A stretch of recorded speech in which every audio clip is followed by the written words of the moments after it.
And Elizabeth's been coming to church at the center for a little while. We do life change stories just about every week, and no, you got to get up on stage. Oh, you really do. And Elizabeth came over and shared her story with Audrey and me one night, and we were just really touched by it. And what I want her to do is share it with you tonight. Okay, I don't talk well off of the cuff, so I wrote out what I wanted to say, and I'd like to just read it to you. My name is Elizabeth Rose Wilson. I grew up in a sexually abusive home with an alcoholic mother and an extremely sexually abusive and dysfunctional father. I felt like it would never end, and as a result, I did not feel worthy of love. That resonated to the very core of my soul. I never felt like my parents loved me, but God gave me a new set of parents that loved me for myself, and I became part of the real family. God says He will be a father to the fatherless, and He gave me a father and a mother with skin on. As a result of the abuse, I attempted suicide and was in and out of psych wards for many years. The funny thing is that when I took all the pills in my house, I didn't want to live. However, on the way to a friend's house, I changed my mind, and the minute I uttered the word God, I started throwing up everything I had taken. I am thankful for a merciful God who touched my cry for help. Still, I was in and out of the hospital with suicidal tendencies. Through the years, I've been on many different medications and in and out of therapy. But with God helping the doctors to help me, I am on what we feel is the right amount, combination of medications and types of therapy.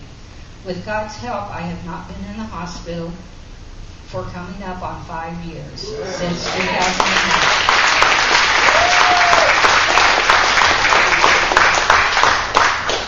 I have a daughter that was a gift from God. She loves me, and I love her very much. I am proud of her success. She is about to graduate in May 2014 with her master's degree in athletic training and sports medicine. There are many things I have to live for now. Most importantly, for God to use my life to help others in their struggles, whatever they may be. The greatest gift I have received is the gift of salvation that came at age 12. God has given me a way of escape many different times in my life. The most important relationship I have in my life now is my relationship with God. Once I was lost, now I am found. Once I was blind, and now I can see.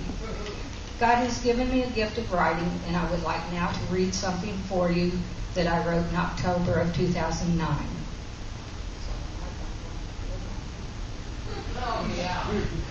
Once, long ago, I was drowning in a sea of horrible memories, of actions I did not want to take, but felt though I must anyway. I was searching for a glimmer of hope, light, if you will. I didn't know where to turn or exactly what to do. I waved my hand frantically. I yelled for God for everyone to hear.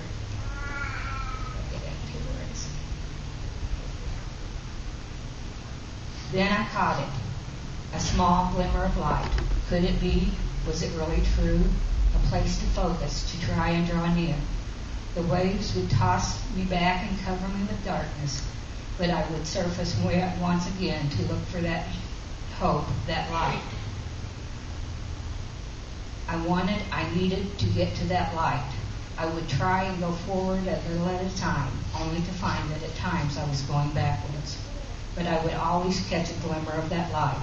I began to go forward more than backwards, to draw closer to that light. What was it? I still didn't quite yet know. But as I drew closer, I began to see. There was land that existed outside of the watery grave. On it sat a building, majestic and strong, shining forth the light that it held inside. Sharing such a light for me to see, the waves all around and the shore where there was solid ground. Encouraged by the light, I began to go forward more than back. I'm not sure how much further it is, but I know one day I will stand on that solid ground, and maybe I can be the lighthouse you've been to me.